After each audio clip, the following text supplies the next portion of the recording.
In this series, what we will be focusing on is basically the power of asset allocation. Okay, and right now, like if we look at the current scenario, we in the last 3 years, it was a very eventful time period where there were lots of ups and downs in the market. As well as in the economy level and also on the global level. So if we look at starting from January 2020, we had the COVID COVID spike happening all across the globe. And in March 20, market plunged very heavily across the global side, more than 30% in a single month. And it has led to the substantial turmoil in the stock market across the global level, also drawdowns across the different asset classes. And eventually, central banks of the various countries have come to rescue the market by lowering the interest rate and announcing the different measures to counteract the different effects which has emerged with the COVID lockdown. And subsequently, the market started to recover, and so economy started to bounce back. And eventually, we saw a huge bull run from starting from all the way from April 2020 till almost to the October 2021. And we had very solid demand across on the export side as well as on the domestic demand side. But later on, as the Fed unwinding begin, because that's the how the cycle of the US Fed and also the Fed banks of the world across works. So normally the unwinding begins when the economy has substantially bounced back from the recession period on the temporary slowdown, and then subsequently the Fed started to change their accommodative stance to more of a moderate stance, and later on we saw that the interest rate hike cycle was about to begin. But unfortunately, there was Ukraine-Russia war, which broke out starting from December 2021, and that had fueled the rally of the commodity and the basic commodity side, particularly if we focus on the crude oil side. So we have seen the crude oil moving from all the way $60-$70 to the almost 130, 125 odd level on the Brent side. And currently it is hovering around 110, $111. So that is a substantial rise in the commodity level, which has further put pressure on the various economies across the globe, like higher inflation. If you look at the US inflation, it is at a 40-year high. If you look at the UK inflation, it is also the 40-year high. So all these things are very much detrimental and having negative impact across the economy level, as well as on the business level, and as well as on the stock market level as well. So Prabhu, can you please move to the next slide? Yeah, next please. Yeah. So these are the some of the questions which are like lying around everyone who is investing in the all stock market level or across the various asset class. Like when will be the bottom of the market will happen, or when will be the inflation peak out, or when the geopolitical crisis like Ukraine-Russia war will succeed, and eventually the growth will begin. And also the interest rate cycle, which has started in the India as well by the unexpected rate hike by the Indian RBI. So there are lots of questions like how this rate hike cycle will last long, which kind of impacts will be there on the stock market level. But if we look at the history, so we will come to know that answering all these macro level questions requires too much effort. And even if we take some educated guess, it's very difficult to come into the right conclusion, and we will be far off the right answer. So instead of that, what we can focus is we can try to look into the past and take some cues which will help us to understand how the future will pan out, and try to like position our portfolios according to the cues that we get from the history. So if we look at the past 30 years data, Prabhu, please move to the next slide. Yeah. So in this chart, if we have captured the last 30 years data for the various asset class, like the like the equity by the Sensex, also the gold, the PPF, and also the silver. So what we see in this 30 years, if we look at some of the crisis in the past 30 years, it has been like 1993, the Arshad Mehta scam, around 1997, the Asian crisis, 2000 was the dot-com bubble, 9/11 crash, 2000 as GFC crisis, demonetization period in 2017-18, and 2020 COVID as well. So in these the periods, there were lots of things which happened like black swan event kind of COVID. There was also multiple interest rate hike cycle, interest rate decrease cycles. In all these periods, the most of the asset classes which we have listed have outperformed and grown heavily. If we look at the from starting from the base of 100 rupees, the 100 rupees invested in Sensex has become almost 5,000 rupees, which is a 50x return. Similarly, for the gold, silver, and PPF as well, the money has uh, grown very consistently across the various periods. So one thing that we can conclude from this graph is that in long run, the asset classes will do well. But if we look at the short term or the medium term, we will also discover one clue that not every asset class is consistent. If we look at the simple example of the Sensex graph, so it has been very volatile, although it has generated the highest return, but it also takes the cost in form of the volatility, and it impacts the psychology of the investor in terms of anxiety and increased trust level. So to better understand, we have analyzed on the yearly level that how the each asset class performs on the various situations and how the asset classes generate the best returns. So Prabhu, can you please move to the next slide? Yeah. So in this chart, what we have essentially done is we have captured the last 15 years data for the each asset class. So gold is the one asset class, CRISIL is basically the debt asset class, and we have taken three indices from the equity side. One is the large cap index, one is the mid cap, and one is the small cap index. So if we can see from this table that not every asset class is performing in like tandem. So every asset class has different cycle to performance and also the underperformance. If we look at the last 2021 year, so BSC small cap and the equity asset class was the top performer, while the gold and the debt fund was the laggard one. But if you look at simultaneously the calendar year 2018, so the Sensex and the large cap asset did well, but mid cap and small cap had turmoil, and also the like the gold and the short term bond fund has delivered solid return. So we can conclude from this point that not every asset class remains the winner for every year. So winners basically keep rotating. And if we also look at the in the asset class of the equity, not every time large cap is moving along with the mid cap or the small cap, and not every time like mid cap and small cap is outperforming the equity as an asset class as a whole.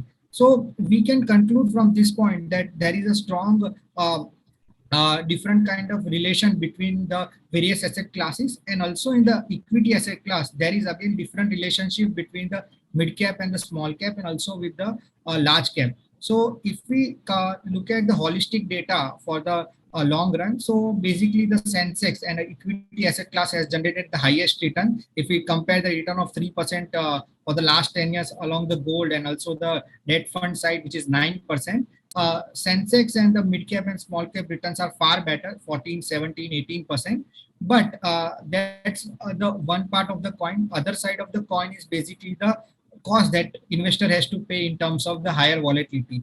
So we do recognize that not every investor is capable of handling the high volatility. Some investors might have guts to understand and go through the very volatile phase, but some investors are risk averse and they would like to have a fairly consistent portfolio across the various asset class. So to understand that how we can generate the optimum return with the and also simultaneously reducing the volatility that is coming through the various factors like the macroeconomic pressures, that's where the asset allocation helps us. So basically in asset allocation what we try to do is we try to invest the capital of a portfolio across various asset classes like the gold, the debt, and also the equity, and it helps us to diversify our portfolio and also smooth out the bumpy road that the equity asset class as a overall generates. So we will just move to the next slide to better understand the why asset allocation is necessary, and also the key parts where the asset allocation generates the alpha creation. So in asset allocation, like we mentioned that there are various asset classes where we rotate the allocation of the portfolio capital. So basically what we are trying to do is when we are diversifying across the various asset classes, we are reducing the sensitivity to the market risk, because market is more volatile, as we have seen in the previous table, that market has more, sometimes it moves up 60% in a single year, but it also goes down like a small cap index, which can go down roughly 40% in a single year. So this sensitivity to the market risk also decreases, and also the correlation between the gold, or let's say the debt and equity, is also very different kind of, and also the low, that it means that not gold and equity is doing negative in a particular year. It may happen that debt fund is doing well in a particular time, or gold is extremely doing well. So if we have diversified our capital across different asset classes, it will it will give a sort of insurance to our capital or the wealth. It will be a basically hedge against the volatility, because not every asset class is going down in a single period, and not every asset class is going up in a single period. So what we are doing essentially is we are trying to cancel out the volatility part through diversifying across these asset classes, and we are reducing the drawdowns in the negative times, like in the recent time. And if we look at even the COVID times, the well diversified portfolio across the different asset classes based on asset allocation model will have substantially lower drawdown compared to the only equity asset class, which is a portfolio's long only equity portfolio. To understand this part, we have taken one example to better help to, the viewers of this series to understand how the concept of asset allocation works.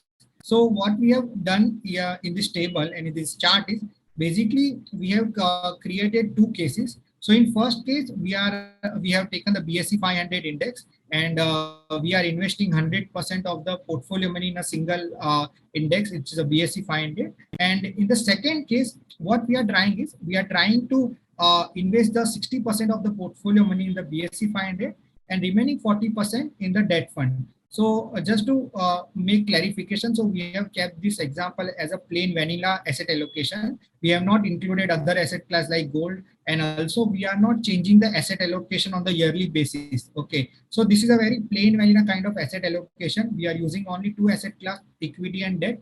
And if we look at the returns that these two different portfolios have generated in the 1 year, 3 year, and 10-year, 15-year horizon. So we can see that BSE 500 has outperformed the second portfolio, which is a combination of equity and debt. But if you look at the quantum of outperformance, it is very less, like 9.7% is the return coming from the BSE 500 side, and 8.94% return is coming through the mix of the debt and the as well as the BSE 500, which is the equity index. So if we compare these two returns, so the return is hardly 8% less, which is from 9.7 to 8.94% on the relative basis. But if we look at the volatility, which is coming, volatility to be mean is the price like going up and down very sharply. So what we have seen in the long run, that in 15 years data, the volatility is somewhere around 49 or 50% for the mixed asset class, and 82% for the equity asset class. So the volatility is 60% higher in the case of equity, from the base of 50% for the asset allocated portfolio versus the BSE 500 long only portfolio.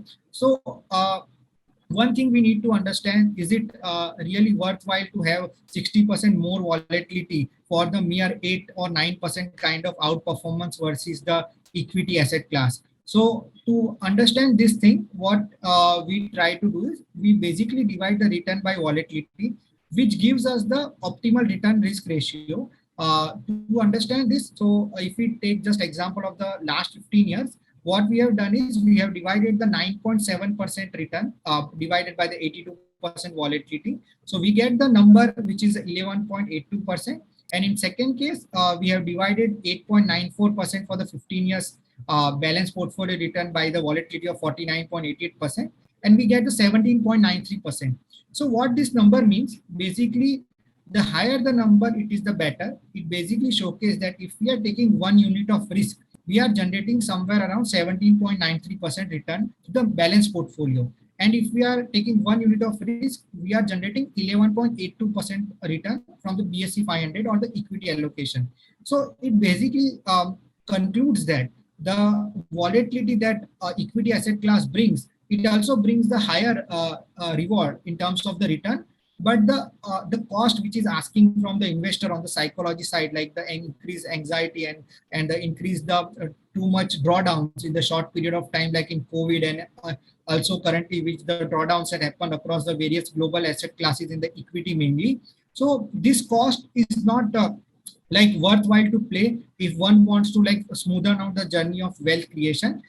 So basically, what we conclude over here is, even if we do the plain vanilla asset allocation model, although we will generate mildly low return, 8-9% less on the long run side, but we will reduce the volatility by 60-50%. So which is a very substantial. If we can even reduce the volatility by the same manner or even the double manner, it will have worthwhile. But the volatility is reduced by almost 60% versus the return decrease is happening around only 8-9%. So we can conclude that investors who are little bit risk averse, who also wants to smooth out the investment journey and don't want to get worried about constantly about the global or macro cycle, one can consider to do even the simple plain vanilla asset allocation.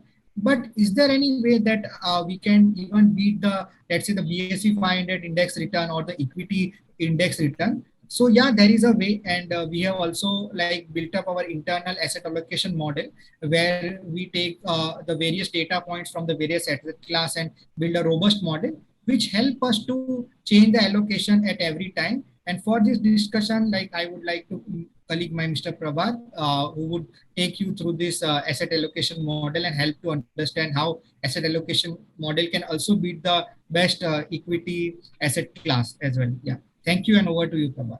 Yeah. Yeah. So thank you, Vijay, for the wonderful introduction on the asset allocation side.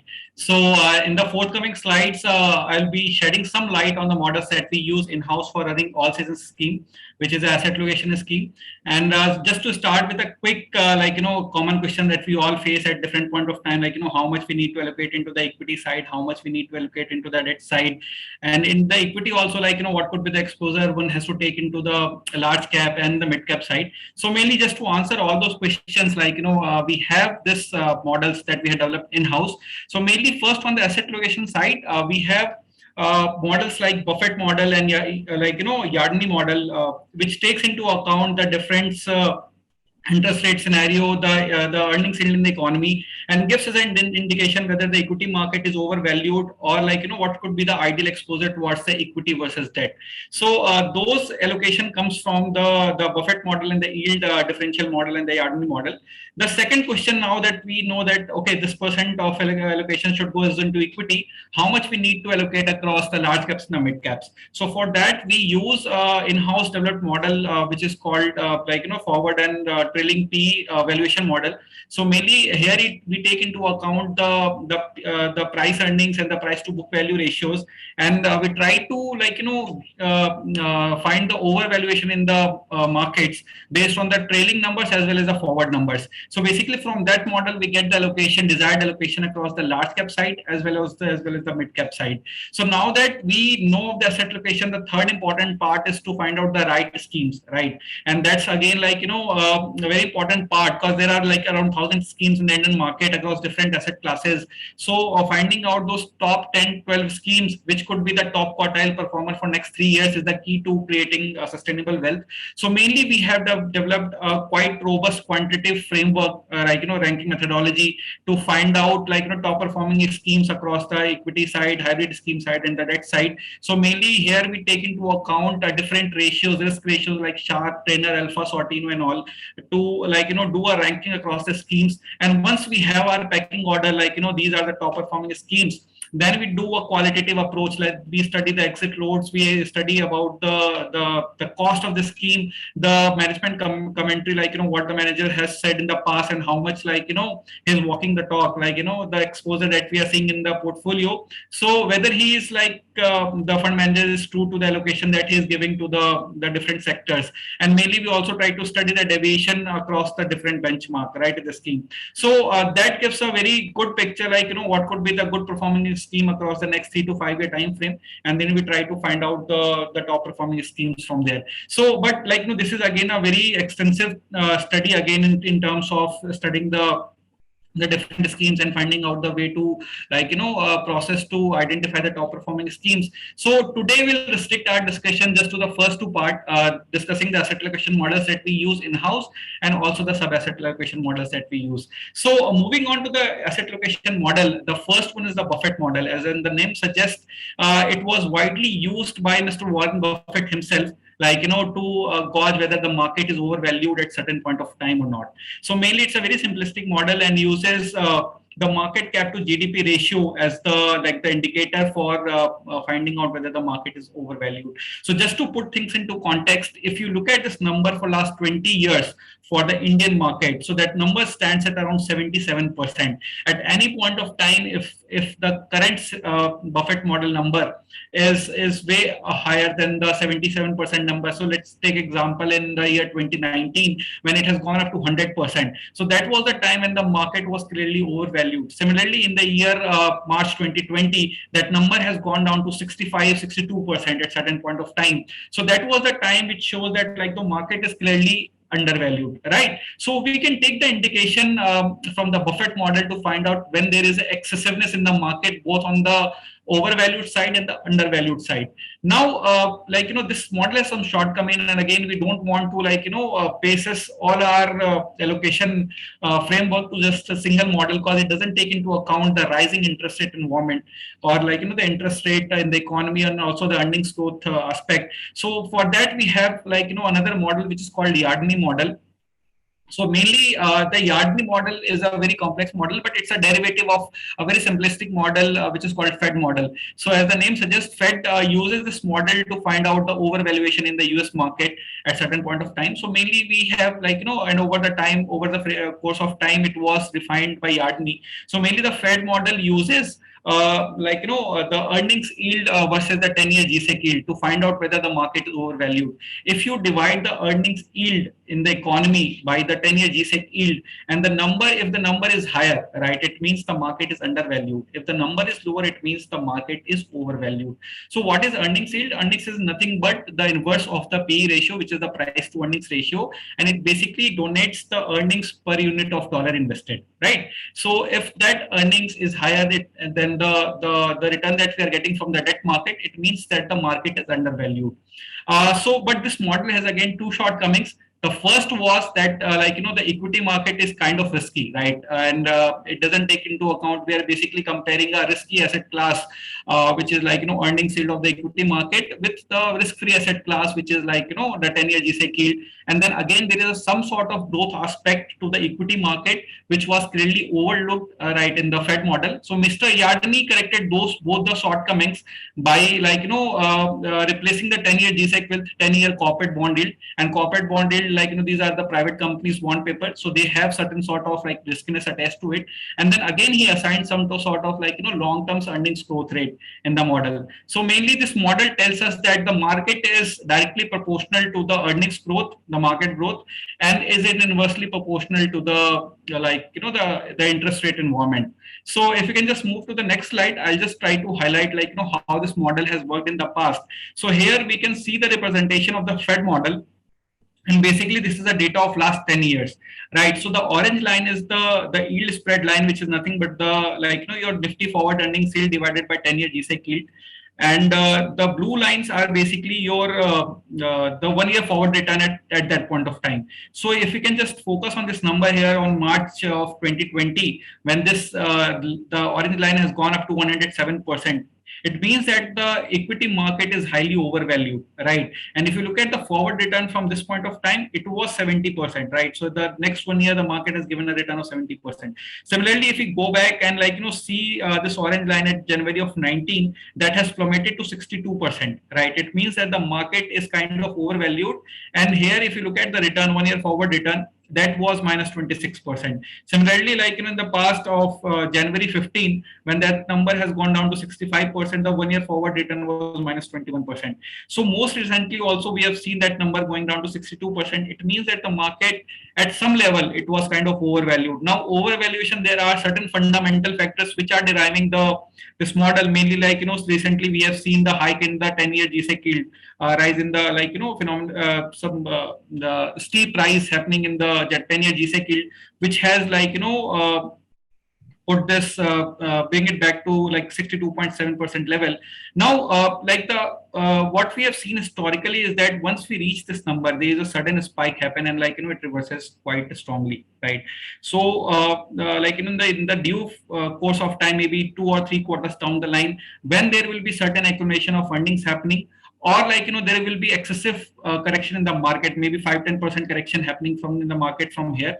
So we'll see this forward earnings yield going up, which will derive this in the upward direction, and there the market will again be favorable for the investment towards the equity, right? So this was just the indication, how we can use the model as a graphical form to understand the overvaluation and undervaluation. Obviously, we have a quantitative framework to come out a number from this model, so that we have a desired allocation across the equity and debt segment. Now that we have this desired allocation to the equity from both these models, so the next part is allocating across the large caps and the mid cap side.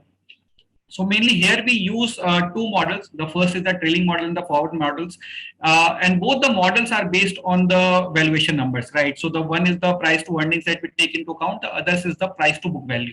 Now, why we use both price to earnings and price to book, and don't rely on just one single metrics to find out the valuation zone?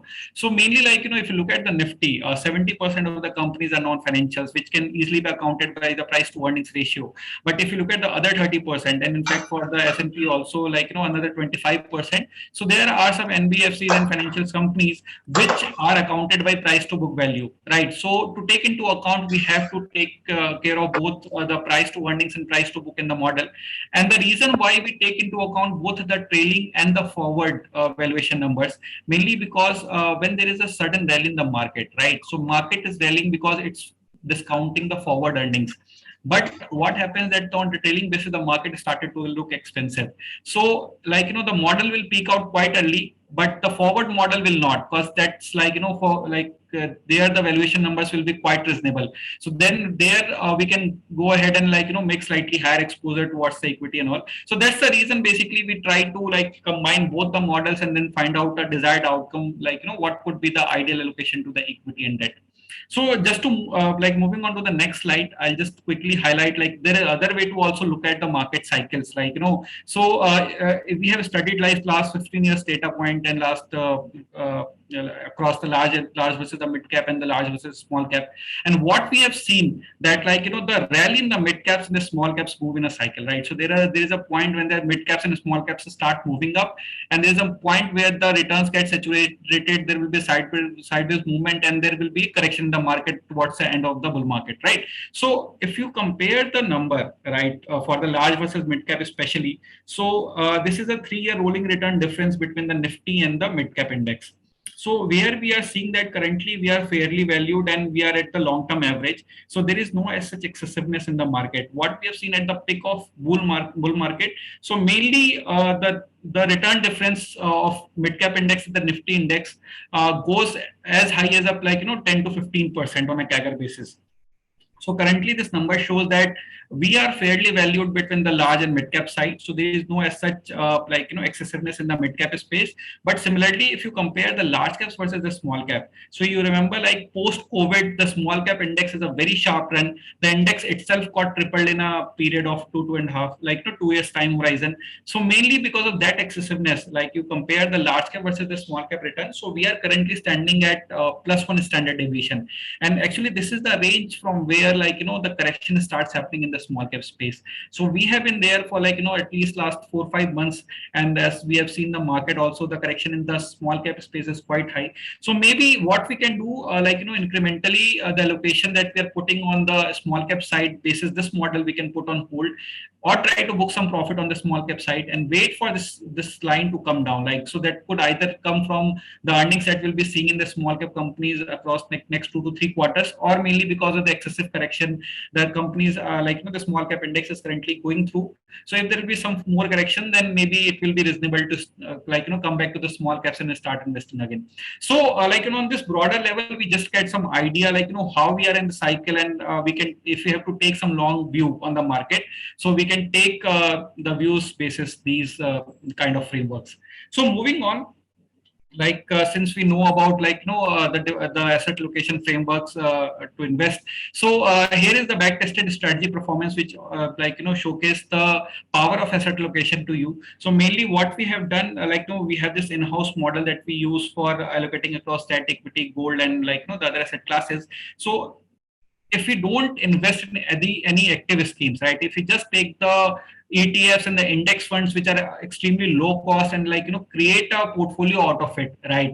And will be right in allocating across different asset classes at different point of time. So if you look at the performance, so if we start this portfolio on January 6th, currently the NAV could have been 830 for 13 for this asset allocation model, whereas the mid caps could be at around 694 and then 623 and so on and so forth, right? So what we can see here that annualized returns are greatly boosted by the performance of the asset allocation model because of the right asset allocation mix. And also the key part to note here is the volatility. So the volatility has gone down sharply, even with the similar sort of performance from the market, right? So the power of the asset allocation is that we are getting the higher returns with slightly lesser volatility, right? So this basically keep tracks of our backdated performance and all.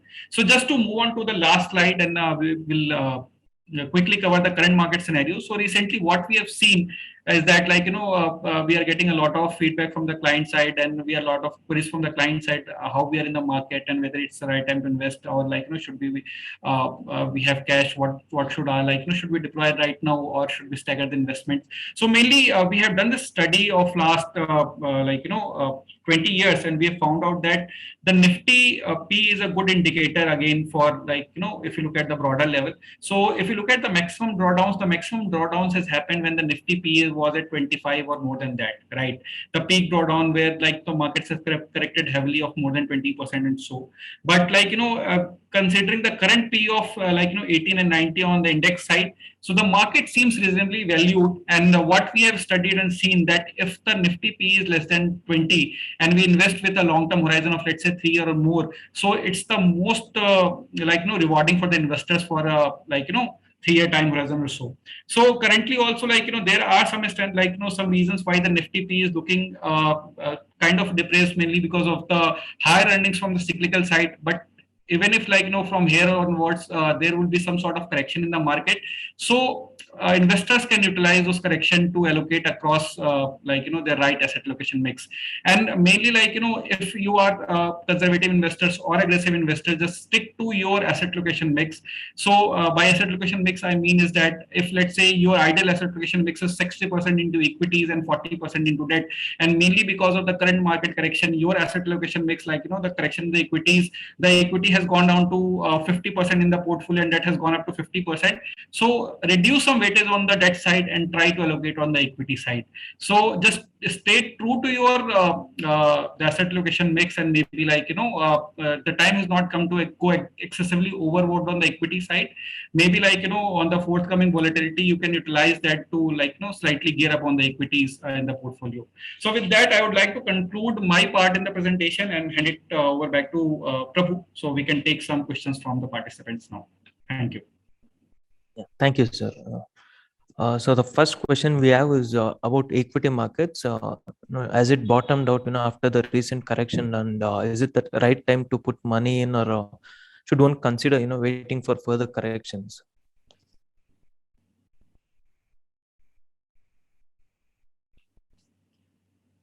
Yeah, so on that part, in case you are already sitting on cash and you are holding some sort of dry powder to invest in the market, so the ideal way to go about is to stagger your investments over next 3 months, right? So either invest fortnightly in the market, or the other way is to keep a track of the Nifty levels. So let's say for example every 5% correction you can go ahead and deploy 25% of your extra cash that you are holding in the portfolio. So that's the strategy that you can deploy. And even the allocation that we receive in our portfolios, let's say somebody has started account in our PMS portfolio today, so we don't go ahead and deploy the entire amount because the market is corrected today. We take some time to formulate a plan and put 2 to 3 months of time to deploy the investments and to even out the volatility, so that what you can utilize for deploying in the market. I hope that answers the questions. Yes, sir, it does. So the second question we have is about the auto sector. It has been facing multiple headwinds starting from demand to supply. So what is your view on that space, and how do you see it playing out?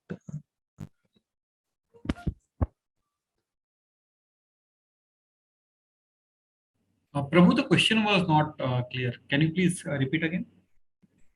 Yes, sir. So the second question is about the auto sector. It has been facing multiple headwinds, starting from demand to supply. Okay, okay. What is your view on that space? How do you see it playing out?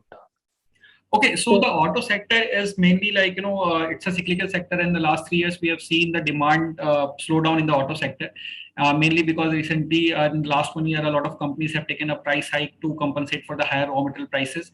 But what we have seen that the steel sector has seen some cool off in the prices, right? And that will benefit the auto sector in terms of the raw material side. So mainly the margins will improve from here on for the auto sector, and also like since the we have seen this demand slowdown happening for quite a long time. So going forward, the view for 1 year, 2 year is that a lot of new launches are coming on the PV side and also on the CV side, mainly because of the freight movement and all. We are seeing some uptick and good numbers coming from the CV companies like Ashok Leyland and all.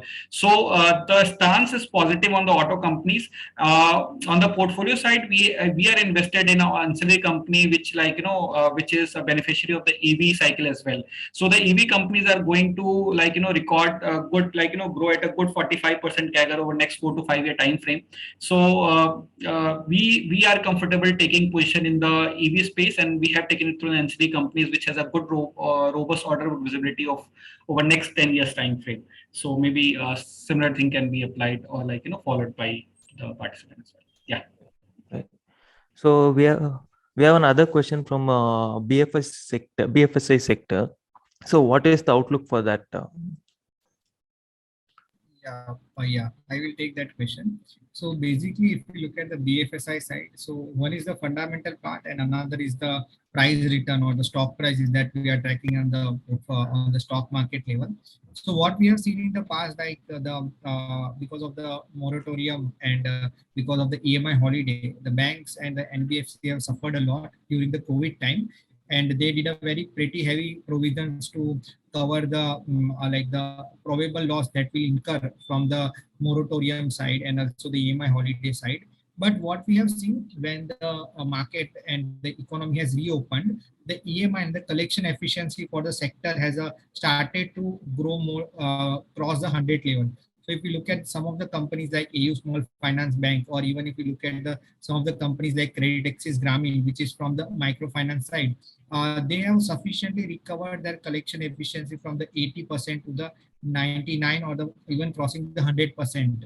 So that is a very positive indicator. So what does it mean is like if they have, let's say, they are going to collect the amount from the people, most of the people, more than 100% of the recovery is coming basically from the even the moratorium side, and provisions have actually started to reverse. Okay, so what they have done in the COVID time, they aggressively did the provision for the that they are expecting so much loss, but that much loss has not happened actually when they actually started, when the economy reopened, and they have did the negative provision. So if you look at the any BFSI, or let's say any bank or NBFC number, the profit will look too much growing, like 200% year over year growth, even if the net income, net interest income has grown, let's say 20 or 25%. So it is coming because of the reversal of the provisions.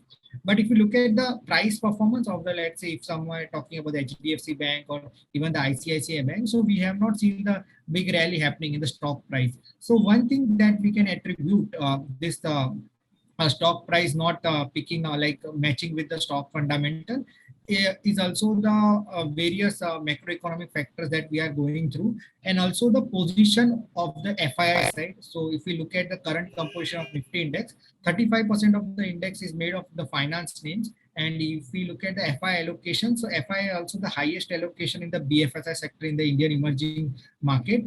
And Indian emerging market, basically Indian stock market, is a one place where FI had made pretty solid money in the HDFC Bank and even other bank names like ICICI Bank or Kotak Mahindra Bank, and even some NBFCs like Bajaj Finance. If you take the credit axis Grameen, so lots of money has been made through the private equity investments before even the IPO happening, and also to the listed companies which are like HDFC and Kotak Mahindra, which are listed for more than 20 years.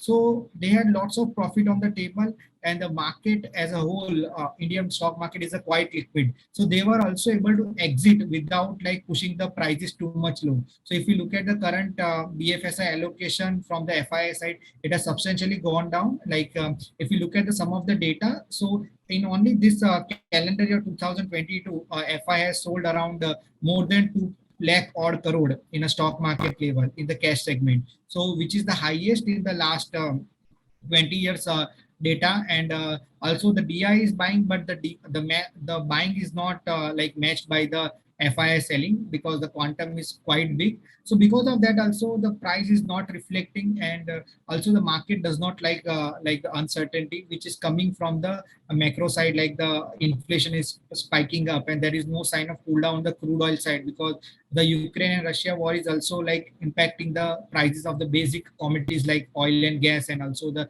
steel side. So because of these multiple factors, the fundamental is deviating from the price, and price is also not looking like catching up with the fundamentals. But what we have seen in the long run, when the macro factors which like wars have happened in the past as well, crude has also spiked to 140 level in the past as well.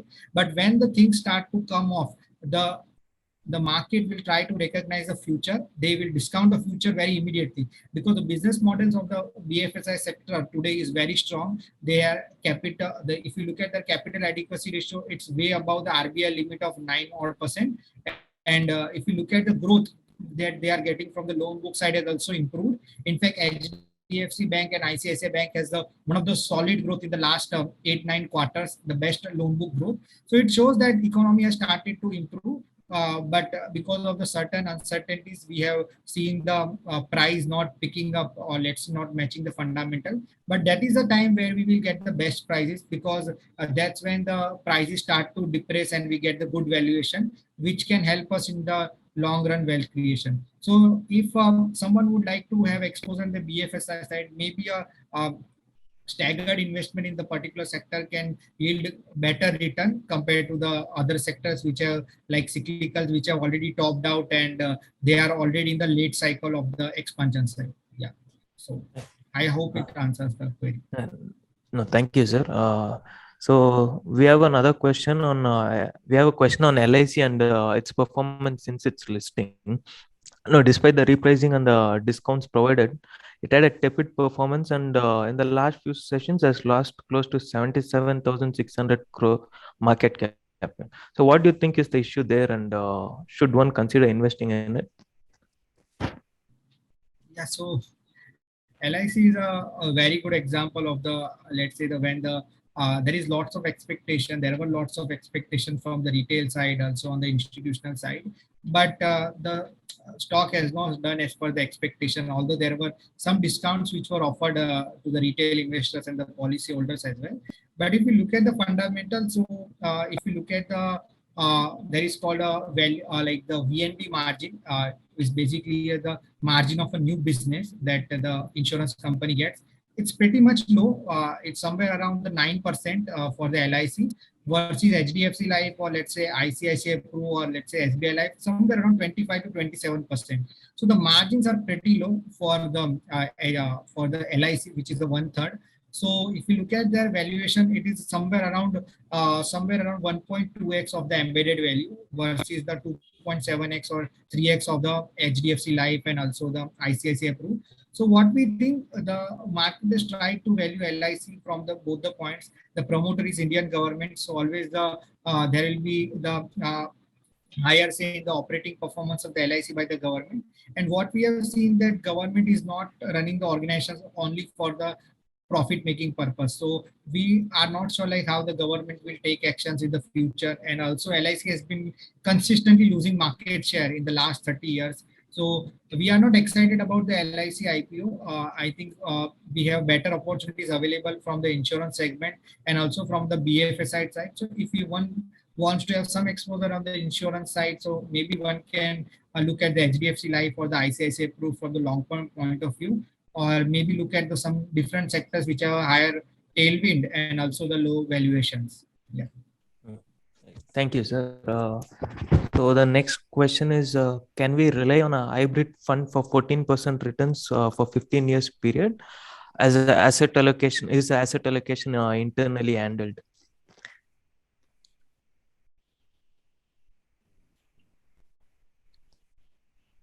Yeah, Prabhu, what was the return number?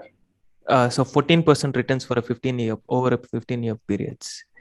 Yeah, so mainly if you look at the historical returns of the hybrid funds and compare it with the Nifty, so these numbers are mostly in line, right, with what the long-term returns coming from the Nifty. So the hybrid returns has performed in the similar range, right? So there could be a deviation based on the ending market scenario, right? Like, at the end of the 15-year, whether we are in the bull cycle or the bear cycle, but the returns are more or less overlapping. So whatever the view that we have for the Nifty, similar return could be expected from the hybrid funds, but with the lesser volatility as demonstrated by Vijay, right? So in a long-term basis, like, in the past 15 years, we have seen around 14 to 15% kind of return coming from the Nifty, but that was also of a very expanding cycle, right?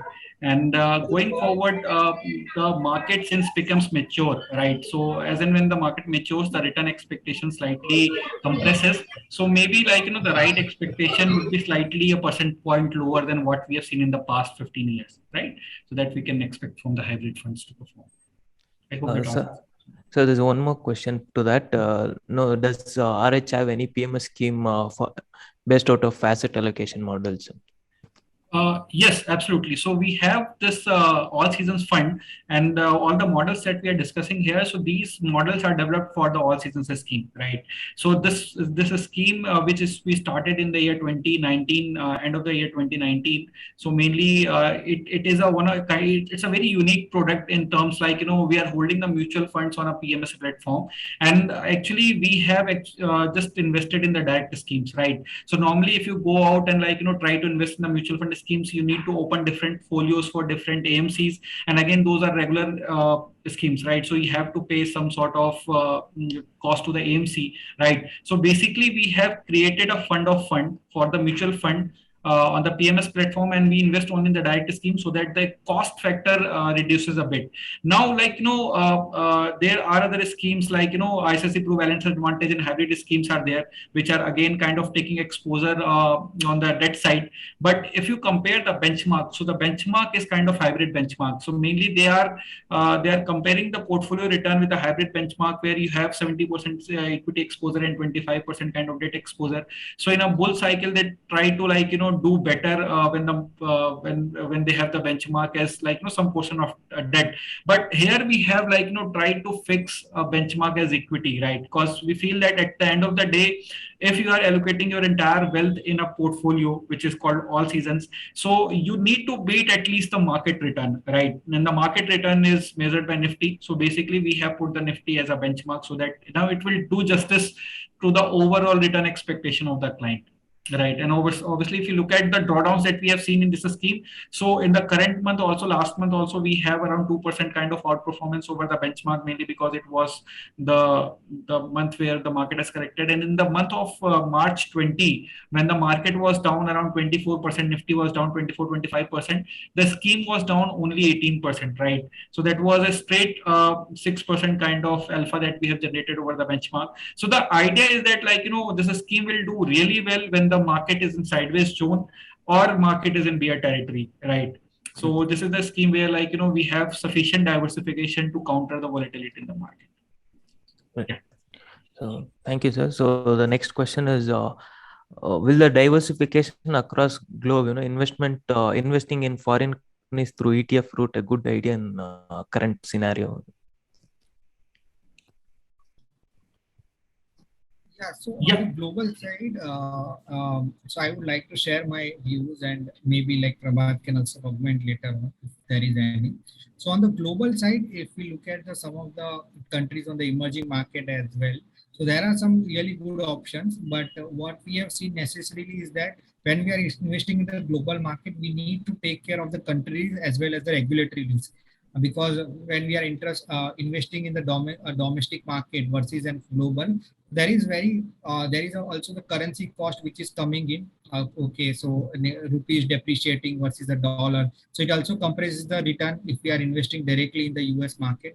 Also, what we need to see is that the particular country that we are investing in also should not go through the some political turmoil or the let's say some temporary shutbacks, or there is some crisis which is going on. So if we look at the example of US, where the Nasdaq 100 Nasdaq Composite Index was the top performer for the last 5 years during the 2015 to 2021 time. It has taken the most beating across the global indices, and it has almost fallen some 16,000 odd level to some 11,000 odd level. So one needs to have like lots of expertise to track the companies or track the markets of that particular domain. So maybe diversifying across the globe, across the various countries can be a good idea. But although we see it a more uncertain way to create wealth when we have higher opportunities available in the domestic market as well. So we don't necessarily recommend like going for some particular countries, because in good times every country will do well, but we never know which country will do the worst when the tide turns, and that's where the most money is lost. Like if you look at even China, where they had tech crackdown, so which was quite unexpected, and some of the schemes like Greater China funds and all, which have suffered massively and have fallen very sharply and eroding somewhere around 16 odd percent 5 year CAGR to almost bringing it down to 10-12% CAGR, and also the negative returns on the yearly basis. So all these things are quite unpredictable and uncertain. So we don't necessarily recommend to invest in the global side, because one needs to spend a lot of time tracking the various countries and the phases that they are going in. Yeah. Prabhat, anything you would like to add? Please. Yeah, Vijay, so I think you have beautifully answered this question, right?